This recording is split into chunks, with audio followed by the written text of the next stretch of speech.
Hey guys, it's coreross and welcome to 6 News. Today we have something very different to talk about with Rainbow, and that is aesthetical changes coming with Year 3 Season 4. So of course that's the Moroccan season. It'll get revealed in just a couple of weeks. However, these changes have nothing to do with it being the Moroccan season and all about Rainbow Six Siege expanding into Asian territories. Now this means that they're going to have to adjust the game to work with rules in those locations. So that means that the game is going to look slightly different. Now, it's nothing, for me anyway, I've looked through this and it's nothing that I would particularly notice day to day. So it's not going to be a big issue, but it might be for some people, might be pissed off with it, I guess. So they're going to have to ensure compliance with all the very strict rules, which is to do with like sexuality, gambling, stuff like that. But also, of course, none of this will actually affect gameplay. But of course, they've got two ways of doing this. They could either make two builds of the game, so one for Asia and one for the rest of the world. And instead of that, they're going to make one global version of Rainbow Six Siege, which of course is the best idea because it means you don't have your dev team split up working on two different versions.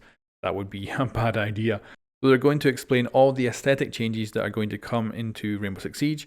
Now, of course, this is probably very good for us actually because it will increase the player base massively. It will also probably mean that they'll get more server locations as well, I would guess, to help with all this. But we'll have to wait and see about all that kind of information. But yeah, they go over about how they want to streamline efficiency by not having two builds and having one. They want to be future proof. So it's just basically they want to have one build of the game they're working on and not two. And it will work with all global regulations. That way it can be released anywhere in the world. And like I say, it's probably good for Rainbow because it'll be more of a player base. And of course, it means it can go on for longer. But of course, Ubisoft would also make tons of money. So let's talk about the changes. So the kill feed icons, we're going to see them change. So the melee is going to go from a knife to a punch. We're going to see the death icons change from these to this. And the friendly fire icon to this. So, to be honest, that's not, now that's going to be noticeable to me. I think this kill icon, I might take a little bit of getting used to that, knowing what it is, but I'm fine with that. They're going to change some of the artwork. So, the skull here is getting replaced. It's basically, from the looks of it, it is simply they've gone into Photoshop and they've added on some sunglasses and a mask. And then that's how it complies with the rules. I'm not going to notice that, so I don't have a problem with that. They're actually ditching the gambling machines entirely, so gambling is going. I'm curious, of course, this is all aesthetics, but I'm curious what gambling might mean for like loot packs and stuff in the game. Of course, this is only about aesthetics, so we can only guess on that at the moment. You can see as well the icons up here have also changed.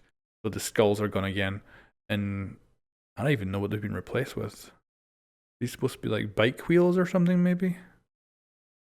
I'm not sure. But yeah, the gambling machines are gone. A couple of bottles left over. So blood, and this is blood environmental, so it's not from getting shot. So you'll probably still have blood splatter from getting shot, but environmental blood is going away, so you can just see this is gone. I remember the very first time me and my mates booted up this map and we seen all the blood all over it and we thought it looked like ketchup, so I've got no problem with them removing that, but it is interesting. This is probably the biggest difference, the sexual content being removed. So we've obviously got, I'm not even sure this is a woman, like what is going on? Like the bottom half of her looks pretty good, the top half, what looks like from someone from freaking Outbreak or something. And it's getting replaced with an arm pointing to the strip club instead. So it will be interesting. And I think the most interesting part, though, is that it shows what Ubisoft is currently doing. And they seem to be taking Rainbow Six Siege very seriously. Because we've seen the monetization of Rainbow go up. We've seen them really put a lot more work in. I've also been seeing from talking to my Ubisoft reps and stuff that they're definitely taking Rainbow way more seriously right now. There's something ramping up right now, and certainly going into the Asian market is going to increase the player base potentially hugely. So I'm really curious And I think a lot is happening probably in the next year for Rainbow that's going to dramatically improve the game and make it a bigger game. It's definitely interesting to me, but you guys can tell me what you think in the comments below, and I'll catch you next time.